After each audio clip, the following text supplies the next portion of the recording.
We're going to turn to an update we just got within the last couple of hours here. Big update regarding that explosion that happened at the Bucksnort facility in Tennessee, Bucksnort, Tennessee. This was from Friday, and there were some folks who were unaccounted for, and unfortunately this was a deadly explosion. Officials just giving us an update, and we're also learning the names of those who were killed in this blast. So let's listen into the very latest here. I mean, I know what you're asking, but it's difficult to do. I mean, you're taking, areas and that, things are spread out over miles. So. Can you talk about the technology or the tools that'll help you in that also? Yeah, a lot of it is like human capital that is out there working. It is agents, it's EOD, it's people on the ground. They do a map gridding system. There's hundreds, if not thousands, of tags on each independent piece of evidence that you may see, and then we go back through, and it's all like a grid pattern back out to kind of where it started from and where it ended up.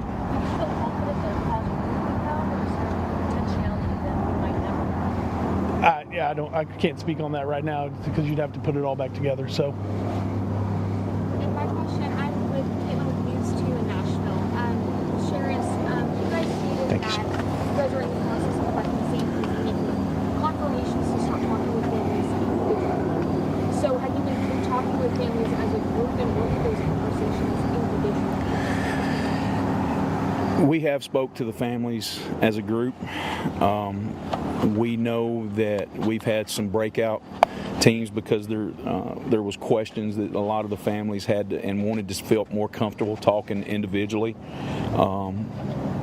We know that those conversations have taken place. We've assured them that we're doing everything that we can. And I really don't want to go much further than that because I want to respect those conversations and respect those families. Sheriff Davis, it's the state. Hi, Chris. So many people in Middle Tennessee, I know, want to help. I know national audiences have been disturbed by all this and want to be able to help the families and want to be able to help this community. Are there any funds? Are there anything we can direct people to be able to get help? Sure. I know there has been a GoFundMe page that's been set up. The information is on Humphreys County, Hickman County EMA's website, or our Facebook page. It's also on the Hickman County Sheriff's Office Facebook page, and I'm assuming probably Humphreys County is as well. So there is some stuff that's getting started.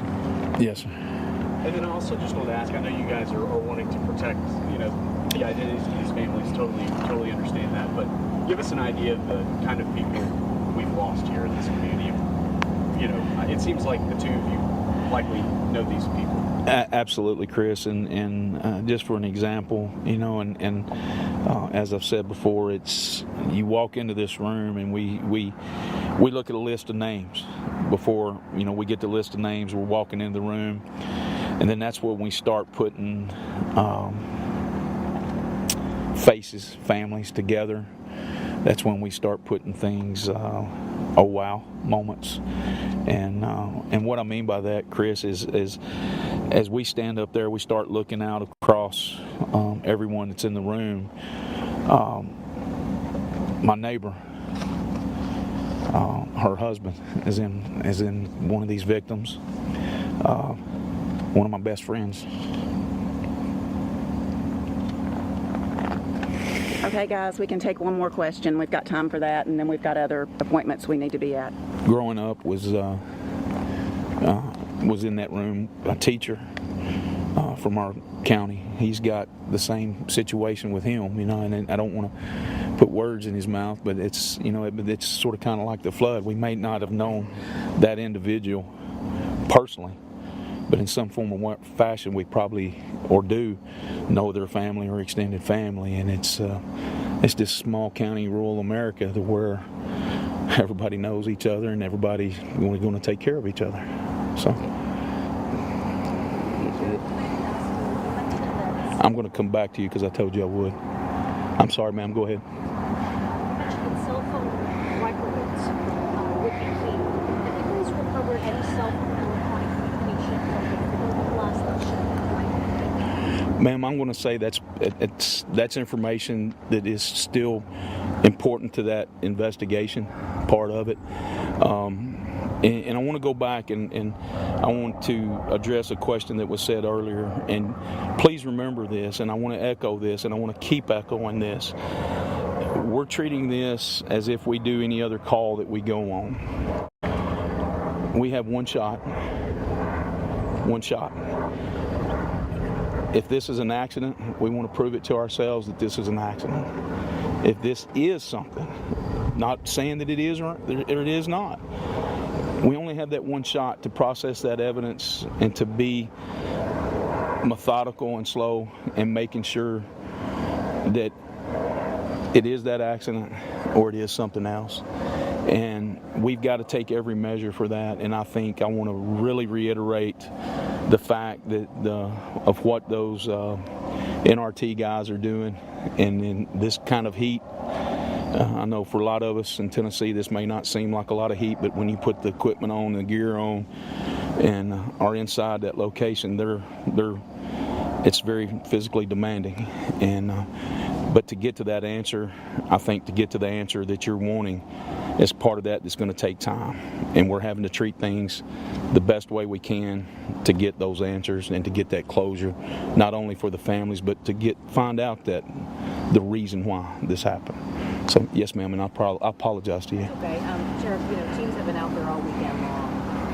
You talked about volatility of the location of the site right now. Are there any new challenges that have come up in the past couple of days? And also, if teams are going to be out there for several weeks, if not months, the weather is going to be shifting inevitably. How do you get all these samples collected before the weather shifts? That's definitely one of the Achilles heels that we have, is having to do that. But we also just discussed this morning that our scene has expanded a little. So that's another reason that's going to even take a little bit more time. So with all the different, the physicalness of the work, if there is a such word as that, that's how tired I am. The physical nature of the work, how demanding it is, the mass, the desire to take the time and make sure that we're doing it right, that's all part of this. Does that make sense, what I'm trying to say? I hope I answered your question in that way. But folks, I really appreciate your attentiveness to being mindful of our victims. Sheriff and I've got to leave. I've got a funeral.